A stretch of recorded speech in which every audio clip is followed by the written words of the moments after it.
시청자 여러분 안녕하십니까? 출발 성공 투자 박민영입니다. 안녕하세요. 김수정입니다. 오늘이 상반기의 마지막 거래일입니다. 네. 반년이 벌써 훌쩍 지나갔는데요. 뉴욕 증시는 강보합권에서 마감이 됐습니다. 오늘 밤에 PC 물가지수 발표를 앞두고 있는 만큼 또 거기에 주목을 많이 하고 있는데요. 마이크론이 어제 시간외 거래에서 크게 밀렸었는데 정규장에서 7% 정도 급락했습니다. 그리고 네이버 웹2는 나스닥에 성공적인 데뷔를 했죠. 10% 정도 급등을 해서 오늘 국내에서 관련주들에 대한 시각도 중요해 보입니다. 네, 참 말도 많고 탈도 많았던 상반기였던 것 같습니다. 상반기의 내용들을 급한 대로 이제 저희가 느끼는 내용으로 좀 정리를 해봤는데 잠시 후에 개인적인 결산을 가져보도록 하겠습니다. 지난 금요일장, 어제장이 어땠는지 분위기부터 같이 살펴보시죠. 어제 시장을 보면 조금 애매하다라는 느낌을 많이 받으셨던 것 같아요.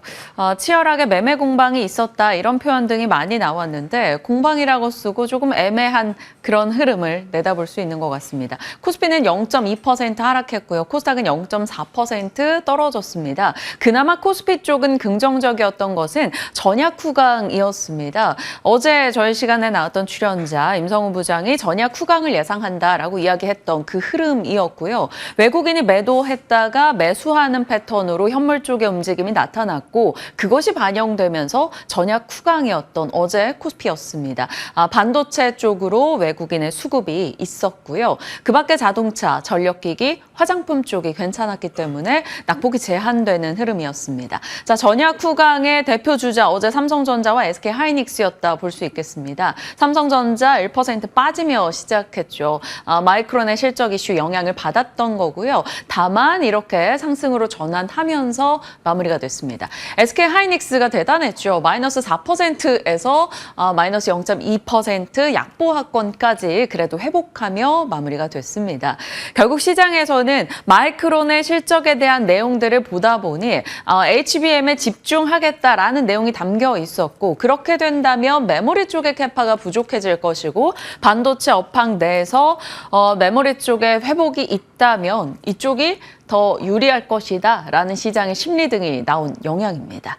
자, 반면에 코스닥은 약간 코스피와 이렇게 바톤 터치하는 느낌이었어요. 이쪽이 전약 후강이었다면 저쪽은 정강 후약의 흐름으로 마무리가 됐습니다.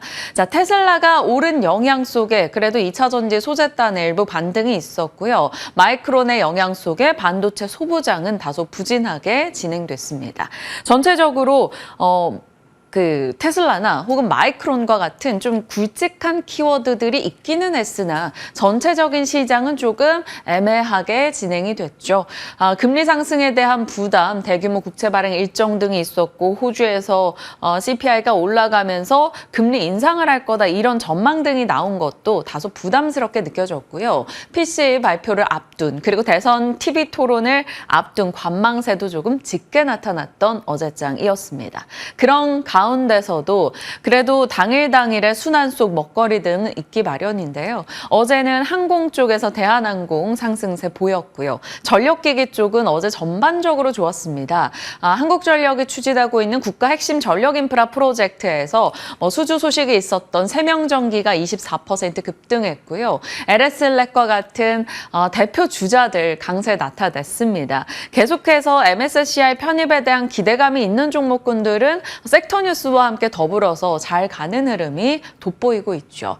자, 화장품 쪽도 아마존 코리아 행사 이슈 덕분이었을까요? 증권사 보고서 등에 힘입어서 CNC인스터, 코스메카 코리아 이런 쪽의 흐름 괜찮았고요. 비만 당뇨는 일라이릴리와 노보노의 계속된 신고가 영역의 움직임 짚었던 바가 있는데 펩트론이 어제 22% 급등했고요. 비만 당뇨 쪽의 신생 이제 좀 알려지고 있는 종목입니다. D&D 파마텍이 어제 11% 급등하기도 했죠. 그 밖에 제약바이오 개별주들의 강세 이 정도 있었고요. SK바이오사이언스가 정말 모처럼 이렇게 상승 특징 줬다는 이름을 올리는 것 같습니다. 어제장 8% 상승했죠. 그 밖에는 조선이 소리 없이 강하게 꾸준한 편입니다. 환율, 운임, 그리고 에너지 쪽 이슈가 모이면서 이런 종목들의 상승세에 어제 눈에 띄었습니다. 어제에 대한 이야기였고요. 광산엽 청바지 오랜만에 다시 꺼내 눈에 듭니다. 신재생이건 전기차건 그리고 반도체와 AI건 모든 것에서 AI 혹은 전력이 필요하다라는 것이고요. 거기다가 변압기와 같은 미국의 전력 인프라 교체 수요가 계속되고 있다. 거기에 폭염 등의 이슈로 인해서 전력 인프라가 굉장히 중요해지고 있다라는 측면을 2022년도부터 계속 하나씩 업데이트해서 브리핑을 해왔었고요. 바클레이즈 전기화는 메가 테마라는 점을 작년 9월에 짚어보면서 결국은 이쪽 테마에 플러스 AI가 붙어서 계속된 상승을 한 2년여간 보여주고 있습니다. 특히나 최근 1년은 더욱더 가파른 시세를 내고 있죠. 어제도 마찬가지였습니다. 전력기기 쪽에 가운전선 등 HD현대일렉, LS일렉 이런 종목들의 꾸준한 시세가 이어지고 있어서 LS그룹주가 그 가운데서 좀 더 돋보임을 보이고 있고요. HD그룹주들도 괜찮게 조선과 에너지 등이 맞물리며 올라가고 있는데요. 잠시 후에 출연자 모시고 관련한 얘기 좀 더 풀어보도록 하겠습니다. 자, 뉴욕장으로 왔습니다. 뉴욕 증시는 3대 지수 모두 다 올라선 채 거래를 마쳤습니다. 일단 GDP 성장률이 예상을 상회하긴 했는데 소비 지출은 하향되는 움직임이 나타났습니다. 소비 쪽이 조금 둔화되나? 거기에 대한 이슈, 그리고 실업수당 청구 건수가 전주 대비 감소하면서 또 예상을 하회했습니다. 고용이 조금 노이즈가 끼는 것인가에 대한 얘기 계속 나오고 있고요. 잠정 주택 판매 건수가 전월비 감소했습니다. 경기 위축 우려를 자극했죠. 이런 이슈 등이 금리 인하 기대감을 조금 키웠습니다. 달러 약세, 금리 하락의 움직임이 나왔고요. 종목별로 본다면 하드웨어 내려, 소프트웨어 올려 이런 느낌이었죠. 그러니까 AI 반도체 쪽이 오늘은 좀 매물 소화 과정에 쉬어가는 모습 나타났고요. 소프트웨어 쪽은 AI 순환의 맥락에서 올라서는 흐름이 돋보였습니다. 거기서 나온 특징주가 바로 마이크론이죠. 반도체 우려를 좀 상쇄해줄 만한, 많이 올랐다라는 우려를 상쇄해줄 만한 실적을 기대했는데 너무나 높은 기대치 때문에 좋은 실적이었음에도 불구하고 좀 빛을 발하지 못했습니다. 그래서 주가가 7% 급락으로 진행이 됐고요. 어제 시간외 시세를 고스란히 받아갔죠. 그러다 보니까 엔비디아를 비롯한 좀 많이 올랐던 반도체 종목이 오늘 같이 좀 쉬어가는 모습 나타나기도 했습니다. 자, 반면에 그럼에도 불구하고 AI 네트워크 장비 쪽이라던가 AI 솔루션 혹은 AI 소프트웨어 쪽 종목들은 강세 흐름을 보여줬는데요. 대표적인 게 바로 아리스타 네트워크스입니다. 시티그룹 측에서 AI 네트워크 시장 점유율 증가할 것이다 라며 목표가를 상향하는 의견을 내기도 했는데요. 아리스타 네트워크스 같은 경우는 이더넷 기술의 또 업체로 알려져 있죠. 엔비디아가 컨콜에서 이더넷 기술에 올인하겠다 이런 코멘트를 5월경에 했던 바가 있었습니다. 그래서 아리스타 네트워크스나 마벨 테크놀로지, 브로드컴 이런 이더넷 관련한 종목들은 그래도 시장 대비 나름 잘 버티거나 올랐거나 하는 흐름이었습니다. 아리스타 네트워크스 강세였고요. 국내에서는 이더넷 관련해서는 이수페타시스 등도 좀 긍정적으로 언급이 되긴 하는데 관련해서 연결이 될지는 잘 모르겠습니다. 자, 그리고 AI 소프트웨어 쪽으로 본다면 서비스나우가 2.6% 정도 올랐습니다. AI 서비스를 강화하는 어플 등을 발표했고요. 이것이 또 소프트웨어 쪽에 동반의 강세에 힘을 좀 실어준 느낌입니다. 자, 앞서 수정앵커 말씀 주신 대로 나스닥의 네이버 웹툰이 성공적인 데뷔를 했고요. 그 외 뉴스로는 시간 외에서 나이키가 실적 내놓고 2025년 가이던스 컷이 일어나면서 시간 외 하락을 기록하기도 했습니다. 뉴욕장에 대한 전반적인 흐름이었고요. 마이크론이 많이 빠지긴 했지만 하락이 그렇게 아프지 않게 느껴졌던 것은 회복할 것이라는 기대감을 좀 남겨놨기 때문입니다. 마이크론에 대한 투자 의견과 목표가에 대한 IB 내용들인데요. 상향한 쪽이 훨씬 더 압도적으로 많았죠.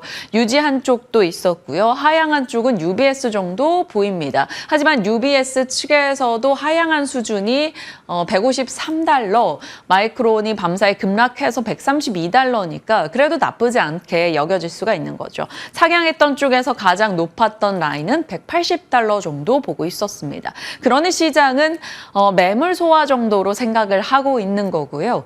대규모 설비 투자를 한다라는 마이크론의 코멘트 덕분에 장비주들은 또 반도체 내에서 올라가는 흐름이 있었고요. AI 산업이 견조함을 마이크론의 컨콜로 확인을 받았기 때문에 AI 네트워크 혹은 AI 솔루션, AI 소프트웨어 이런 쪽에 좀 더 힘을 실어줄 수 있지 않았을까 싶습니다. 밤사이 IT 보안이나 클라우드, 서버, 저장 장치 쪽에 올라가는데 조금의 명분을 실어준 게 되겠죠. IT 보안 쪽에서도 지스케일러나 팔로알토 강세 흐름 보였고요. 클라우드 쪽에서는 앞서 봤던 아리스타 네트워크스, 세일즈포스, 어도비 등 소프트웨어 쪽 종목과 같이 연결되어 있는 기업들 올라갔습니다. 서버 쪽에서는 슈퍼마이크로 컴퓨터가 7% 급등했다라는 점 눈에 띄기도 했죠. 그리고 태양광도 강했습니다. 금리가 떨어진 영향도 있었겠죠. 썬파워, 썬노바, 썬런, 인페이즈까지 올라갔고요.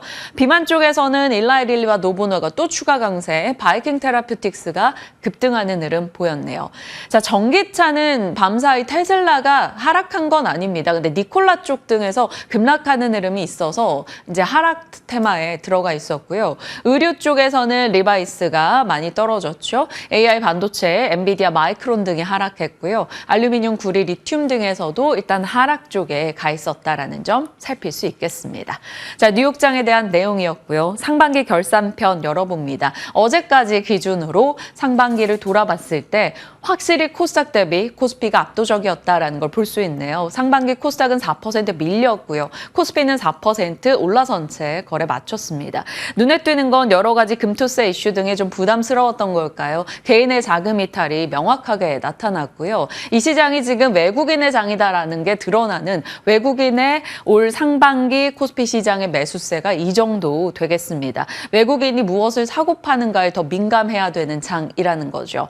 자, 올해 상승률 놓고 봤을 때 하이닉스, 삼성전자 대비 정말 압도적이네요. 62% 상승세. 오늘 마이크론이 좀 밀려나면서 연간 기준으로 봤을 때 하이닉스의 상승률이 좀 더 높아진 상황으로 역전되는 흐름도 나타났습니다. 그리고 현대차, 기아, 밸류업 이슈, 인도 이슈, 지배구조 개편 이슈, 수출 이슈, 고환율 이슈가 맞물리면서 선전했죠. 현대차가 47%, 기아가 32% 올랐고요. 은행 섹터 내에서 대장은 대장인 것 같습니다. KB금융이 46% 상승세. 다만 섹터 내 코스피 내에서 대장 역할을 못해준 쪽은 2차 전지, 섹터 전반적인 캐즘의 이슈가 있었고요. 바이오 쪽은 바이오테크 중심으로 가다 보니까 삼바나 셀트리온은 쫓아가지 못하는 흐름이 나타났습니다.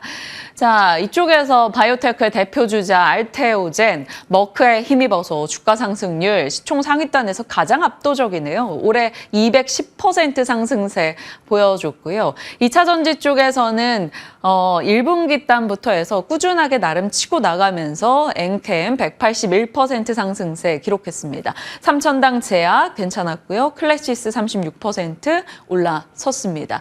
명확했네요. 어떤 쪽이 좋았는지 뚜렷하게 상승률로 보여주고 이 정도 상승률 차이라면 얼마나 쏠림 현상이 있었는가도 명확하게 볼 수 있겠습니다.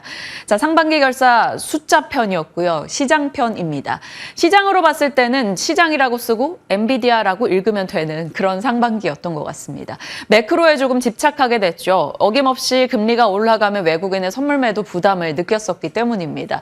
외국인 수급장이었기 때문에 이런 영향이 굉장히 커서 매크로 데이터에 영향을 줄 만한 고용이든 소비든 각종 물가 데이터든 관심을 좀 많이 키웠던 상반기인 것 같습니다. 앞서 본 대로 개인들의 자금 이탈이 있었고요. MSCI 페나켓 트렌드가 지난 연말부터 쭉 이어졌죠. 그리고 하나가 괴멸적이라는 표현이 맞을진 모르겠습니다. 그냥 괴멸적 순환매라고 썼는데 너무나 빠른 순환이 계속 되다 보니까 좀 피로감도 굉장히 컸고요. 자금 손실도 꽤 많이 있지 않았을까 추정해 봅니다.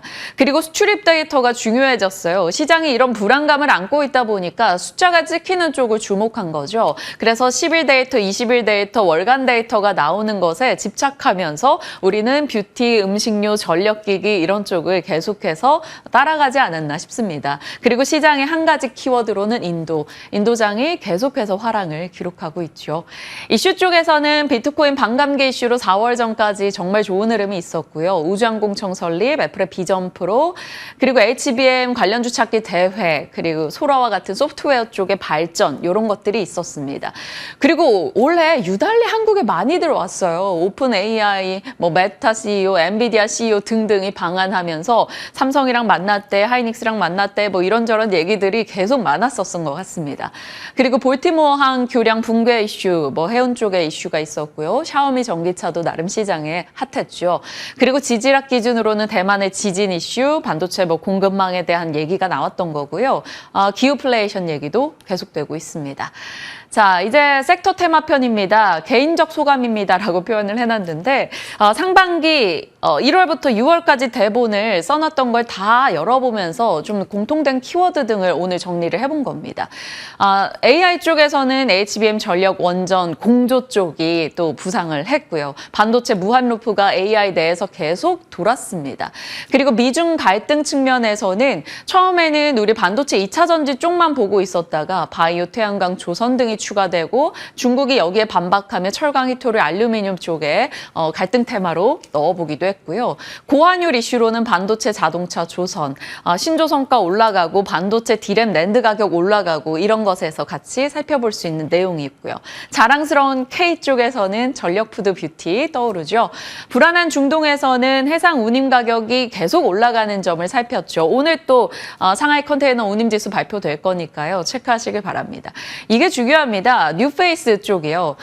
올해 참 뉴페이스가 많았던 것 같아요. 지난 연말부터 해서 CXL, 뉴로모픽, 그리고 액침냉각, 3월에 브리핑했었던 유리기판, 전고체 쪽, SOFC 이슈까지 뉴페이스 종목들이 꽤나 성과가 괜찮았던 걸로 기억합니다. 진격의 바이오는 앞서 셀트나 삼바는 못 갔어요. 알테오젠, 삼청당 제약, HLB 이런 종목들 위주로 갔고요. 잠시 잊혀지고 있지만 그래도 상반기 굉장히 뜨거웠던 이슈였죠. 밸류업 눈에 띕니다. 이 뉴페이스 쪽에 우리가 대왕고래도 넣어놔야 될 것 같은데 제가 마지막에 추가를 했더니 지금 반영이 되지 않았습니다. 그리고 계속 간만 보는 기분으로 자꾸 얘기는 나오는데 시세는 반영이 제대로 안 되는 자율주행 소프트웨어, 의료 AI, 우주항공 넣어봤고요. 애플이 좀 하반기에는 기대감을 모으고 있죠. 개발자 회의 이후, 인텔리전스 이슈 이후 이제 조금 애플이 AI에 적극적이다라는 뉘앙스를 풍기면서 관심을 받게 됐고요. 2차 전지는 전체적으로는 좀 못 갔습니다. 캐즘 이슈 등에 빠져 있었고요. 그런 가운데 상반기 엔캠, 중앙첨단 소재, 광무, 덕산테코피아, PNT 등등 일부는 남다른 시세를 내기도 했네요. 자, 이렇게 시장에 대한 흐름을 좀 지켜보고 있고요. 대장의 상징으로는 각 섹터 대장주들이 상징성을 갖고 있다는 것을 우리가 기억하면서 그들의 시세를 앞둬보고 섹터를 봐야 된다라는 측면에서 넣어봤습니다. 앞서 상승률 압도적이었던 SK 하이닉스나 알테오젠, 그리고 삼양식품, 실리콘투, 현대차, 펩트론 등등 살펴볼 수가 있겠습니다. 제가 막판에 좀 수정을 했더니 이게 두 번이 이제 반복하게 됐는데 이 부분은 빼고 한번 봐주시면 될 것 같습니다. 섹터 테마편까지 상반기 결산 살펴봤고요. 그래서 지금 앞단에 있는 섹터들이 무엇일까를 고민해 보면 AI 반도체가 앞에 서 있고요. 바이오 조선도 그 옆자리 꿰차고 있습니다. 전력 푸드 뷰티도 일단 푸드 쪽은 계속 좀 쉬고 있는 최근이긴 합니다만 앞단에 서 있는 거고요. 저 뒤에서 내 차례가 언제 올까 바라보고 있는 하이에나 한 마리가 보이시죠? 이쪽은 2차 전지 엔터, 로봇 화학, 철강, 의류, 메타버스, OLED 건설 등등등이 들어갈 수가 있겠습니다.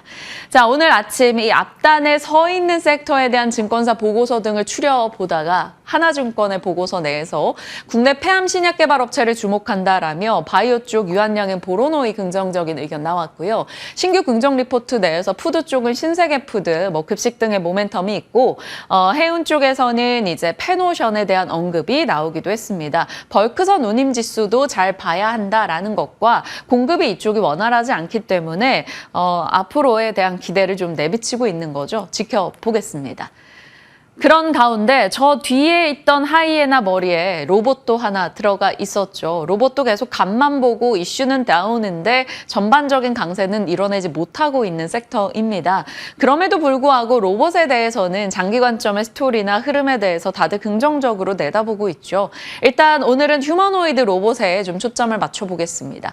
휴머노이드 로봇, 인간과 같은 로봇 등이 계속해서 업데이트되고 있죠. 작년 1월에 아틀라스, 작업장에서 막 물건 던지고 공중제비 돌았던 영상 보여드린 바가 있었습니다. 작년 연말에 옵티머스2 테슬라 측에서 계란을 짚었다. 굉장히 동작이 미세해졌다라는 호평을 받았었고요. 오픈 AI 측에서 3월 13일에 사과를 주고 선반 정리하던 로봇도 기억하실 겁니다. 그리고 3월 20일경 엔비디아 오렌지와 그레이를 공개했었죠. 그루트 프로젝트 내에서 사람의 행동을 관찰하고 모방하는 로봇에 대한 이야기가 나왔던 바 있습니다. 자, 왜 이렇게 글로벌 업체들은 휴머노이드 로봇을 만들려고 할까요? 단순 반복 업무를 시키려고, 그리고 위험한 업무를 대신하게 하려고, 자연재해 현장에 투입하려고 여러 가지 이유가 있겠습니다. 그러니까 휴머노이드 로봇에 대한 그들의 빅피처가 제대로 시세에 반영이 된다면 긍정적일 수가 있을 텐데 아직까지는 시간은 좀 필요해 보입니다. 다만 대신증권에서 로봇 보고서 내 내용을 참고해 보면 휴머노이드 로봇의 핵심 부품은 우선 액추에이터다. 그래서 선형 액추에이터 같은 경우는 직선으로 움직이는 동작에 쓰인다라는 점, 그리고 회전형 액추에이터 같은 경우는 이렇게 돌리는 어깨 같은 데 쓰인다라는 점을 말한 바 있습니다. 그래서 감속기와 같은 액추에이터 부품 등에 대해서 이 정도 종목으로 추려준 바가 있으니 참고하시고요. 그리고 힘과 토크 센서에 대해서도 강조하는데요. 산업 로봇 같은 경우는 옆에 사람이 있어도 그걸 감지하지 않고 본인이 이루고자 하는 목적지까지 이동을 해버리는데 이 협동 로봇 같은 경우는 힘 토크 센서가 감지가 돼서 옆에 사람이 있으면 가다가 멈출 수 있다는 거죠. 함께 일하는데 꼭 필요한 힘 토크 센서, 이 부분에 대해서도 두산 로보틱스의 제품 등을 대신증권은 소개하고 있긴 합니다. 산업용 로봇, 협동 로봇, 휴머노이드 로봇으로 좀 더 세분을 해본 거고요. 참고해 보시길 바랍니다. 자, 로봇에 대한 얘기까지 받고 이제 연결고리로 온다면 반도체 이슈는 매일 나오니까요. 트렌드포스에서 3분기에 HBM과 DDR5와 같은 가격이 올라갈 것이다 라는 전망을 내놨습니다. 그래서 HBM 쪽, 테스트 쪽, 반도체 쪽 연결해서 볼 수 있는 내용인 거고요. 메모리 3사가 넥스트 HBM인 CXL 상용화 경쟁에 돌입한다. 이런 보도도 있었습니다. CXL에 대해서는 연말부터 지난해 계속 짚어왔었죠. 다른 인터페이스를 사용하는 CPU와 GPU 메모리를 하나의 인터페이스로 통합한 메모리 기술이 되겠습니다. 가장 앞서 나가 있는 건 삼성전자이고요. CXL을 연결할 때는 DDR5 기반이 들어가기 때문에 CXL 관련주에는 DDR5 종목들도 같이 들어갑니다. CXL 대장으로 보는 것은 CXL 검사 장비 쪽의 네오셈, 그리고 엑시콘 등이 되겠고요. YC도 CXL 관련주 이죠. 오킨스전자, 파두, 오픈엣지 테크놀로지, 그리고 DDR5 내 종목에서는 TLB, 테크윙, DI 등이 들어가 있습니다. 테크윙 같은 경우는 어제도 정말 좋은 흐름, 제2의 한미반도체다 이런 얘기가 흘러나오는데 여러 분야의 모멘텀을 같이 받고 있습니다. CXL에 대한 기사가 나왔길래 한번 정리를 해봤고요. 자, 그리고 만남 편입니다. 네이버, 엔비디아의 만남, 소버린 AI에 대한 논의가 있었다라고 하는데 네이버 웹툰 상장 등의 일정 때문에 미국에 가서일까요? 주요 경영진이 25일에 젠슨 황 CEO를 만나 소버린 AI에 대한 논의를 했다. 이런 언론 보도가 있었습니다. 그렇다면 AI 소프트웨어 쪽을 좀 자극할 수 있을까 싶은데요. 밤사이 미국 내에서도 소프트웨어 쪽이 좀 좋았기 때문에요. 지금 시장은 이제 빅테크 업체들이 광부로서 AI를 캐고 있고요. 광부가 이제 사서 들어가는 곡괭이, 광부가 사서 입고 들어가는 전력, 결국 AI 패러다임 내에서 함께 성장을 하고 있죠. 그리고 나서 금을 캐내서 금을 잘 가공하는 쪽이 바로 소프트웨어입니다. 대중화시킬 수 있는 서비스 등을 만들어주는 거죠. 그리고 나서 만들어진 금반지 생산 효율성을 올리는 의료 AI, 게임 등등이 되겠습니다. 그런 쪽에서 AI 내 순환이 계속 돌게 된다면 단발성이 아니라 소프트웨어 소프트웨어도 좀 꾸준히 관심을 받을 수 있을지 궁금해지는 시점이네요. 소프트웨어 관련주로는 이 정도이고요. 앞서 봤던 소버린 AI 관련주에서는 한글과 컴퓨터, 폴라리스 오피스 이렇게 들어가 있고요. 오브젠도 체크가 가능할 것 같습니다. 시장에서 반응을 보이는지 그냥 참고용으로 넣어봤고요. 자, 오늘 가장 중요한 일정은 이거죠. 바이든과 트럼프 첫 TV 토론 한국 시간 오전 10시 여러 차례 말씀드렸고요. 하이브의 오늘 캐츠아이 데뷔도 있네요. 그리고 HVM 기업의 상장 일정도 있습니다. 참고하시죠. 시장에 대한 흐름 살펴봤고요. 섹터 뉴스 들어갑니다. 오늘 어느 쪽 잡아주셨나요? 네, 여름 휴가 계획 세우셨나요? 세웠어요. 네, 부럽습니다. 저는 아직 계획을 세우진 못했는데 이제 한창 또 성수기 앞두고 있는 시점입니다. 항공주에 대해서 짚어보려고 하는데요. 항공주 7, 8월에 여름 성수기 대목 앞두고 있는데 주가 흐름은 좋지가 않습니다. 연간 이익의 성장은 정말 변함이 없는 상황인데 주가는 1년 사이에 30%가 넘게 하락했다라는 게 지금 체크가 되고 있는데요. 항공사의 시가총액 추이 그래프입니다. FSC 그러니까 대형 항공사도 마찬가지고 LCC까지 모두 다 시가총액이 꾸준히 내려갔습니다. 특히나 그중에서도 유난히 LCC가 많이 아팠었는데요. 일단은 좀 시세를 체크해 보도록 할게요. 항공주 안에서도 대한항공은 아시아나와의 기업 결합에 있어서 이제는 미국의 승인만을 남겨둔 상황입니다. 어제 장에서는 5%가 넘게 올랐고요. 장중에 7% 정도 급등 나오기도 하더라고요. 6월에는 대한항공은 13%나 올라갔고 상반기 전체적으로 봤을 때는 1% 하락에 미쳤습니다. 하지만 아시아나항공 4% 정도 이 정도 괜찮다라고 볼 수 있겠지만 LCC는 말씀드린 것처럼 정말 좋지가 않았습니다. 6월 한 달 동안 진에어도 그렇고요. 제주항공도 티웨이 항공 좀 많이 빠졌습니다. 상반기 돌아봤을 때도 제주항공과 에어부산 같은 경우에는 11% 내외의 하락률을 나타내기도 했습니다. 티웨이 항공이 LCC 중에서는 그래도 올해 상반기 들어서 괜찮은 모습을 보여줬습니다. 억울한 저비용 항공사 이렇게 한국투자증권에서는 표현을 하고 있더라고요. 최근에 항공편이 좀 지연되고 정비 문제가 나오는 데다가 2분기 실적 안 좋을 거다. 컨센서스 하회할 거고 이 BEP 수준까지 많이 좀 감소할 거다. 이러한 이야기 나오면서 주가가 힘을 못 받고 있는 상황입니다. 그런데요, 1분기에는 어닝 서프라이즈를 기록했었거든요. 2분기 실적이 안 좋다. 그래서 약간 이런 생각이 들었습니다. 왜냐하면 2분기는 원래 안 좋은 시기이거든요. 비수기입니다. 한창 이제 겨울에 많이들 따뜻한 나라 갔다 오시잖아요. 이 성수기 끝나고 나서 새학기가 시작이 되고 여름을 이제 준비하는 단계 딱 그쯤이 2분기이기 때문에 일단 지금은 국내 여행을 다니기가 좋은 시기이고 여름 성수기 준비하면서 기재들도 가동률 많이 떨어져 있지만 그만큼 정비를 하는 중이기 때문입니다. 올해 연간 영업이익의 컨센서스에서 실제로 2분기가 차지하는 비중은 10%에 불과하다고 하고요. 그래서 2분기 이익이 컨센서스를 50% 정도 하회하더라도 연간 실적에 미치는 영향은 5%에 불과하다라는 이야기 나옵니다. 지금 이게 연간으로 봤을 때 영업이익 컨센서스인데요. 이 중에서 1분기 서프라이즈 기록했던 실적은 절반 정도를 차지합니다. 하지만 2분기의 기여도는 보시는 것처럼 상당히 작다라고 볼 수가 있겠죠. 2분기 실적이 컨센서스 대비해서 50% 하회하더라도 1분기 영업이익이 10% 상회한 것만으로도 만회가 되는 수준이라고 하니까 결국에는 2분기 실적에 우리가 그렇게 일희일비할 필요는 없다라는 게 증권가 시각입니다. 올해도 LCC의 이익 성장은 계속될 걸로 기대되고 있습니다. 전년 동기 대비해서 13% 정도 늘어날 전망이라고 하죠. 2분기는 그러니까 계절성의 영향일 뿐, 고정비의 문제일 뿐, 운임은 여전히 팬데믹 이전보다 30% 넘는 강세를 지속하고 있어서 걱정할 게 없다라고 합니다.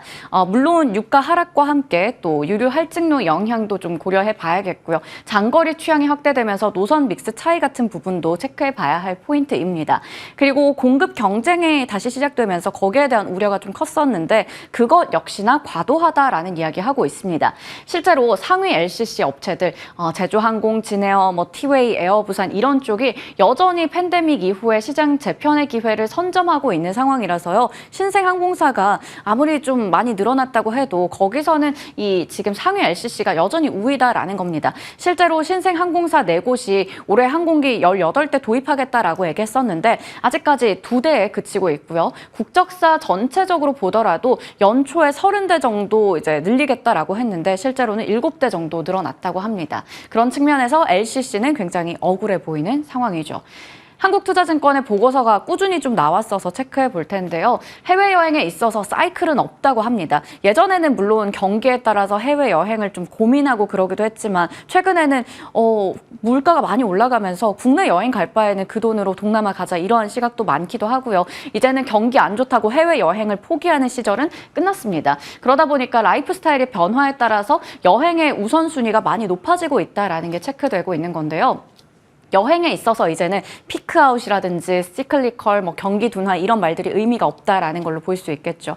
국내 항공시장은 해외 여행 수요의 구조적인 성장의 수혜주다라고 볼 수가 있겠습니다. 앞서 말씀드린 부분이기도 한데 다른 품목 대비해서 지금 여행이나 외식의 소비 심리는 굉장히 더 높아지는 상황으로 체크가 되고 있습니다. 전망이 달라진 것도 아닙니다. 6월 5일에 더보기에서도 사실 항공주 얘기를 드렸었는데요. 1분기 실적이 좋아서 그 부분에 대해서 우리 좀 주목해보자라는 거였습니다. 항공 화물의 운임 상승, 수혜 전망되고 있고 향후의 호실적 기대감에 유가 내려가는 부분 유류비에 좀 부담 덜겠다라는 거 짚어드렸었는데요. 증권가 시각대 보시면 최대 성수기 다가오고 있고 글로벌 피어 대비해서 저평가되고 있고 그런 관점에서 최선호주는 진에어라고 얘기가 나왔었는데 6월 27일 보고서 에서 이제 새로운 의견이 좀 추가가 됐습니다. 진에어는 여전히 저평가되어 있고 PER이 상당히 낮은 수준이에요. 그래서 수급상으로 봤을 때 바닥이 많이 앞당겨진 만큼 보자라는 이야기 있었고요. 하이투자증권에서는 이 항공 화물의 운임에 대해서 좀 6월에 크게 상승할 것으로 보인다라는 얘기했는데 이 부분 잠시 후에 체크해 보겠습니다. LS증권에서도 마찬가지로 이 성수기를 앞두고 일본과 미주 노선은 여전히 수요가 활황이고 또 중국과 유럽의 노선 판매 비중이 많이 올라가고 있다라는 측면에 집중하고 있었습니다. 여객과 화물 수요 꾸준히 견조한 모습 나타내고 있거든요. 아직 6월은 이제 집계가 안 됐겠지만 5월자로 한번 체크해 보겠습니다. 여객 수송 실적이 지금 전년 동기 대비해서 30% 늘어났고 2019년에 거의 100%에 가까운 수준 회복했다고 하죠. 화물 수송도 마찬가지입니다. 2019년 대비해서 8% 정도 늘어났다고 합니다. 올해 누적으로 봤을 때도 상당히 크게 증가한 것을 확인할 수가 있겠죠. 하나증권에서는 2023년에는 항공도 그랬고 화물 사업의 가격이나 수요 모두 다 부진했었는데 올해는 확실히 화물 업황이 중국발 직구 수요 때문에 더 늘어나고 있고 해상 운송이 이제 병목 현상을 빚으면서 거기에 따른 물동량 증가가 기대된다라는 얘기합니다. 확실히 예년과는 다를 것이다라는 얘기 나오면서 턴어라운드에 대한 기대감을 드러내고 있었습니다. 다가오는 최대 성수기 이제 여름 휴가를 앞두고 있는데요. 그러면 밸류 매력을 찾아볼 수 있는 항공주가 어떤 게 있을지 FSC 쪽에서 보실지 아니면 앞서 좀 억울하다 얘기 드렸던 LCC 쪽에서 보실지 잠시 후에 질문 드려보겠습니다. 네, 수행커의 더보기는 엔터 쪽입니다. 마찬가지로 보고서가 좀 나왔어요. 엔터도 상당히 좋지 않았습니다. 하이브가 15%, SM 17%, YG는 22%, JYP는 무려 45% 정도 올 한 해 동안 주가가 밀렸습니다. 하지만 남은 분기는 크레센도 형식으로 점차 좋아질 거다라는 부분도 6월 19일 브리핑에서 드렸었는데요. 2분기부터 주요 아티스트들 활동이 활발해질 거다라는 얘기 드렸었죠. 그래서 지금 엔터주는 밸류나 수급 측면에서 봤을 때 지난해 고점 대비해서 좀 편안한 상황이다라는 얘기를 했었고요. 하반기에는 기저부담이 낮아지면서 주가가 강하게 반등할 것이고 완벽한 상저하고일 것이다라는 말씀 드렸습니다. 일단은 지금 엔터가 바닥이다라는 게 증권가의 시각이고요. 한국투자증권에서도 부담 없는 가격에 낮아진 기저에 주가는 점진적으로 회복할 거다라는 내용의 보고서 6월 28일에 나왔습니다. 일단 실적 발표 또 앞두고 있는 상황에서 2분기에 음반이나 공연이 전년 동기 대비해서는 감소했지만 전 분기 대비해서는 많이 늘어났거든요. 그런 부분 긍정적으로 볼 수 있겠고요. SM은 시장 예상치 부합할 것으로 보이고 하이브는 높은 시장의 예상치 약간 밑돌 것으로 전망되고 있고요. YG나 JYP는 약간 좀 걱정되는 상황입니다. 엔터주 안에서도 선별적인 투자가 중요해 보입니다. 네, 일본의 도쿄돔을 장악한 뉴진스의 신드롬, 뉴진스 팬미팅 관련해서 일정 말씀드렸었는데요. 9만 버니스가 함께 했다고 합니다. 일본의 이 언론, 신문 매체들 막 뉴진스 관련해서 많이 쏟아내고 있고요. 관련해서 많은 일정들이 또 7월에 있을 예정이에요. 그래서 이런 부분들 체크하시면서 하반기에 엔터 전략도 챙겨가시면 좋을 것 같습니다. 네, 시장에 대한 이야기들 다뤄봤습니다. 이제 한 주이자 또 월간이자 반기를 마무리하는 전략 챙겨보도록 하겠습니다. 지금부터 함께 하시죠.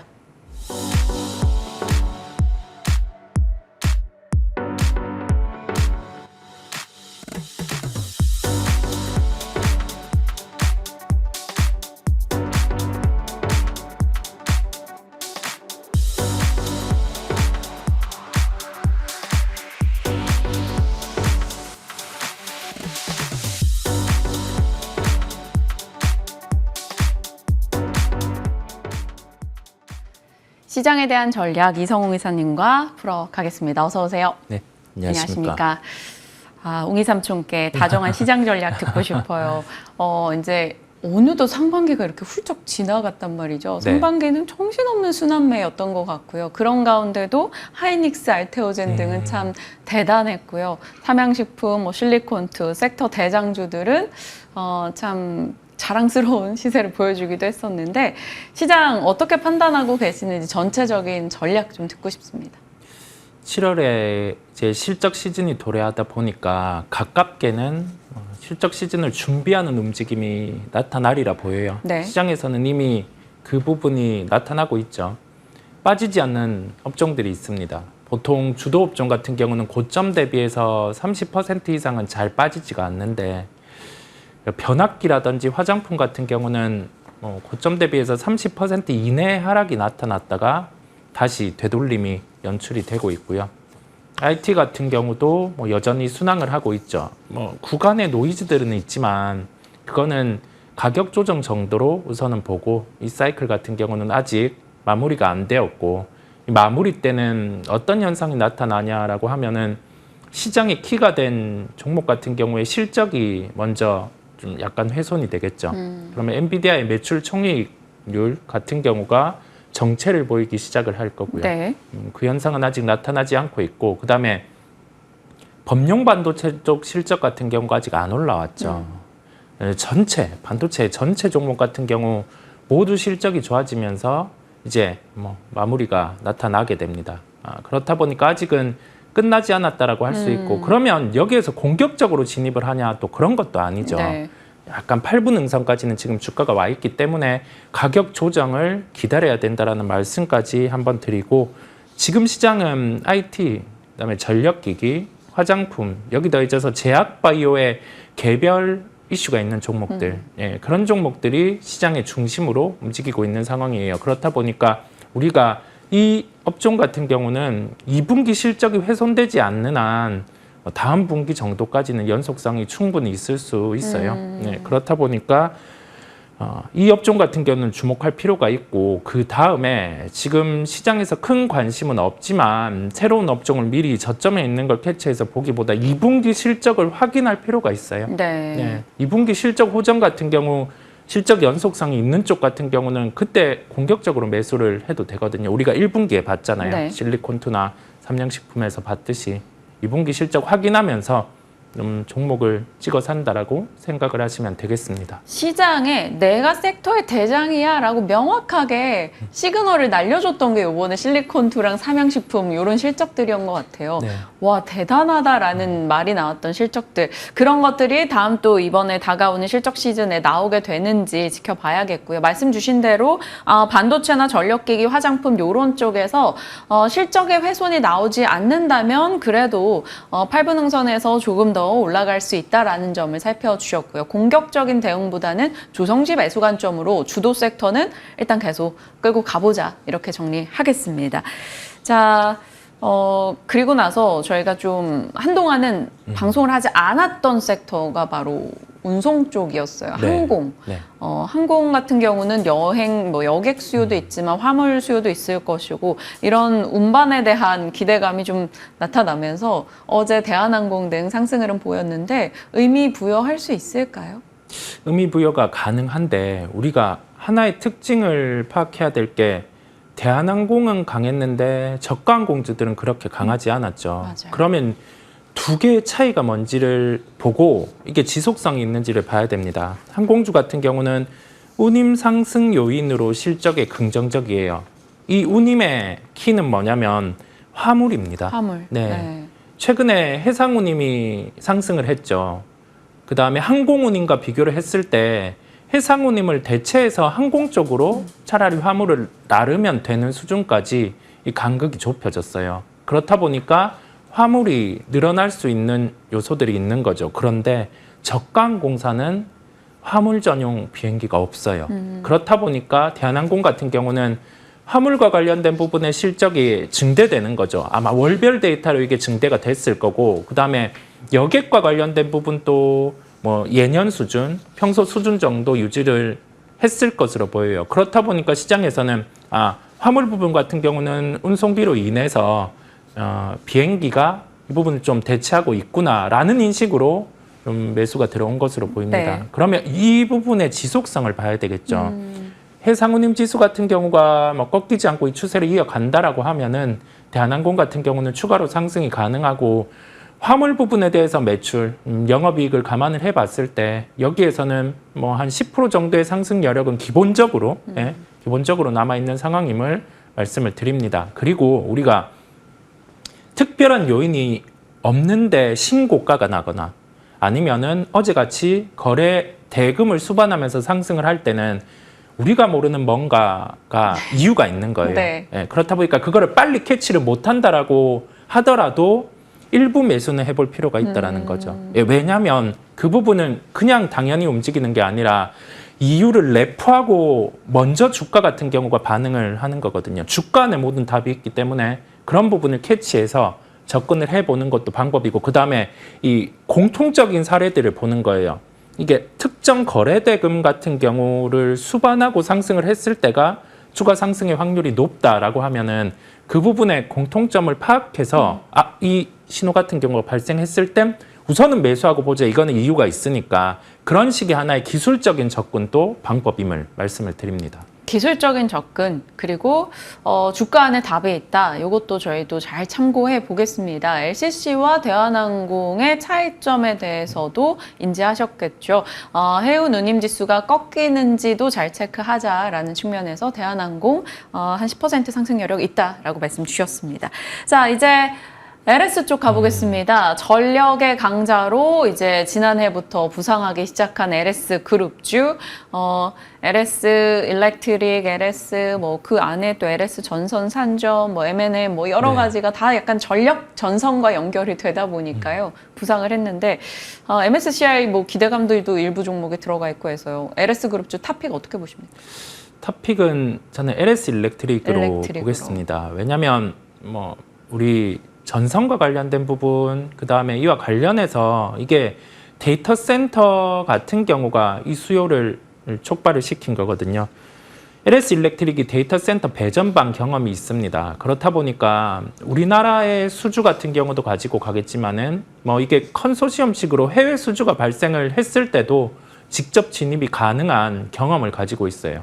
그렇다 보니까 뭐 물론 뭐 해상과 관련된 부분에 케이블을 하는 회사들도 있고 뭐 지주사 같은 경우도 있는데 사업회사가 핵심이에요. 실적에 대한 부분의 시작이 어디가 핵심이었고 그와 연관성이 높은 사업을 하는 매출의 비중이 가장 높은 쪽을 볼 필요가 있거든요. 그게 LS 일렉트릭이기 때문에 저는 LS 그룹 중에서는 LS 일렉트릭이 탑픽임을 말씀을 드립니다. LS 일렉트릭.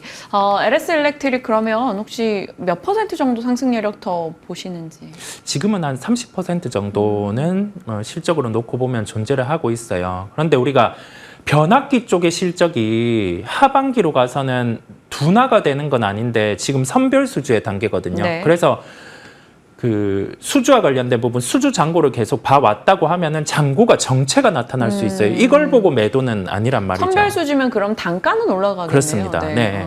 그래서 마진은 커질 수 있거든요. 그래서 자칫 수주 잔고가 정체된다라고 해서 변압기를 뭐 매도하고 여기에서 주도주 이탈 그런 부분이 아니라 변압기와 전선 같은 경우로 같이 연결해서 보는 거죠. 구리 가격이 상승하고 정체해 있음에도 불구하고 전선주는 다시 반등이 나오는 이유가 그만큼 매출 볼륨이 증가되고 있단 말이거든요. 그렇다 보니까 좀 주가 같은 경우 추가 상승 여력은 있고 여기에서 가격 조정 같은 경우가 고점 대비 30% 이내로 나타나는 구간에서는 매수를 할 수가 있는 겁니다. 네. 어떤 전략인지 명확하게 이해가 됐습니다. 전력 쪽에서 LS 그룹주들 조금 더 압축해서 봤고요. 그 가운데서 LS 일렉트릭 얘기 주셨네요. 앞서 자료화면에도 나왔지만 상반기 15대 기업에서 시총 증감률 압도적 1위가 LS 그룹주이기도 합니다.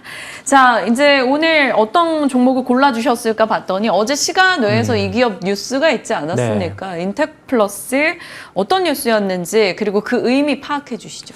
주가가 최근 한없이 하락했었습니다. 그래서 가지고 계신 분들은 좀 고통이 따르셨을 텐데 기다리던 1차 소식은 나왔고요. 그 다음에 소식이 나와줘야 이 종목 같은 경우는 평소의 주가 수준, 뭐 우리가 봤던 4만 원대 정도로 회복할 수 있을 것으로 보입니다.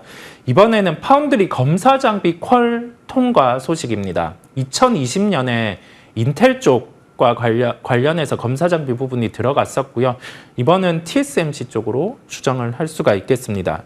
2.5D 패키징 공정이 사용이 돼요. 그러면 이게 2020년도에 수주 수준을 한번 비추어 본다라고 하면은 영업이익 기준으로 한 130억 정도 이상은 이제는 기본적으로 가능한 연간 체력이 발생을 하게 됩니다. 그러면 시가총액으로 봤을 때는 3천억대 중반, 그 이상 이제 한 4천억 이 정도까지도 바라볼 수가 있어요. 주가는 빠져 있습니다. 그렇다 보니까 오늘은 갭 상승이 강하고 윗꼬리를 달 수가 있어요. 그렇다 네. 보니까 갭 상승하고 막 급하게 추격하실 필요는 없고 윗꼬리를 이렇게 다는 현상이 나타날 때 그때 같은 경우는 인텍 플러스를 관심을 가지셔도 되겠습니다.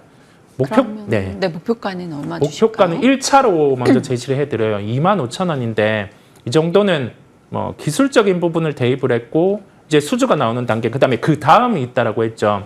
HBM3E를 넘어가서 하이브리드 본딩으로 갔을 때 검사 장비 쪽 같은 경우를 좀 수주를 해오는 걸 지금처럼, 지금의 우리 파운드리 쪽에 검사 장비 퀄 통과한 것처럼 보여준다라고 하면 그때는 전고점 수준을 충분히 도달할 수 있을 것으로 보입니다. 그 행보를 체크를 해보는 거죠. 한 단계 고비는 넘어섰기 때문에 이제는 좀 살펴보자라는 점에서 시간에 강했음에도 불구하고 가지고 오게 되었습니다. 네. 차트 보니까 힘을 좀 내서 말씀 주신 흐름을 좀 잘 타줬으면 좋겠다라는 생각이 드네요. ASR 종목이 2개 있어서 짤막하게 간략 답변만 듣겠습니다. 지난주 말씀 주셨던 테스, 그리고 목표가 달성한 파마리서치, 리쥬란 쪽이죠. 이거 살펴보고 싶어요. 파마리서치는 실적 발표까지 한번 보는 걸로 하겠고요. 네. 테스 같은 경우도 어느 정도 가격의 하방 경직성은 나온 상황이고 정황상 이제 우리 전공정 투자는 아니지만 보안 투자와 함께 뭐 소재 부품 쪽이 나아갈 수 있는 환경, 범용 반도체 쪽이 2분기 실적 하이닉스 전자 기점으로 부각이 더욱 될 것 같습니다. 네. 그래서 보유를 하고 가는 걸로 말씀을 드립니다. 네. 시청자분 마타하린님이 이사님의 방송은 녹음을 해서 다시 한번 듣는다고 하십니다. 그만큼 또 좋은 내용이나 시사점을 던져주시는 게 아닐까 싶은데요. 또 상반기 고생해 주셨고요. 하반기에도 잘 부탁드립니다. 고맙습니다. 네, 감사합니다.